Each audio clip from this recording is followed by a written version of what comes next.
ফজরের নামাজটা যখন আমরা পড়ি না,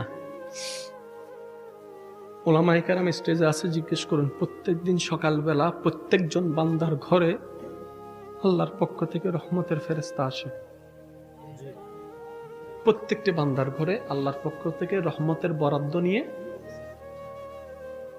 আপনার ঘরে যায়, আমার ঘরে যায়। তখন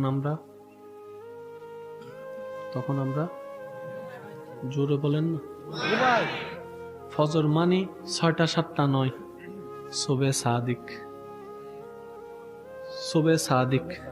কারণ আল্লাহর ঘরের ওখানে টাইম যেটা, ওই টাইমটা আমাদের টাইমের সাথে না, ওটা শোবে সাদিকের সাথে হয়। রহমতের ফেরেশতা প্রত্যেকটা বান্দার ঘরে আল্লাহর পক্ষ থেকে রহমত নিয়ে আসে, ঘরের দরজার সামনে দাঁড়ায় থাকে। বান্দা ঘুম। এবার সেই ফেরেশতা বলে, আল্লাহ তোমার রহমত তুমি দয়া করে দান করেছো, কিন্তু সেটা নেওয়ার মতো কোনো বান্দা তো এখানে খুঁজে পাচ্ছি না। আল্লাহ তোমার রহমতটা যে নিবে এমন কোন বান্দা তো এখানে খুঁজে পাচ্ছি না, সবাই তো ঘুমাচ্ছে। আল্লাহ পাক বলে যে একটু অপেক্ষা করো, দেখো না উঠে কিনা, নামাজে দাঁড়ায় কিনা, একটু দেখো না।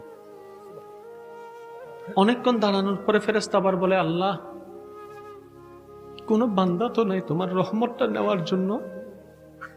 এবার আল্লাহ পাক বলে, ফেরেশতা আমি দান করতে জানি, রিটার্ন করতে জানি না। আমি দিতে জানি, নিতে জানি না। ও ফেরেশতা জঙ্গলে চলে যাও, আমার রহমতটা জঙ্গলের মধ্যে দান করে আসো।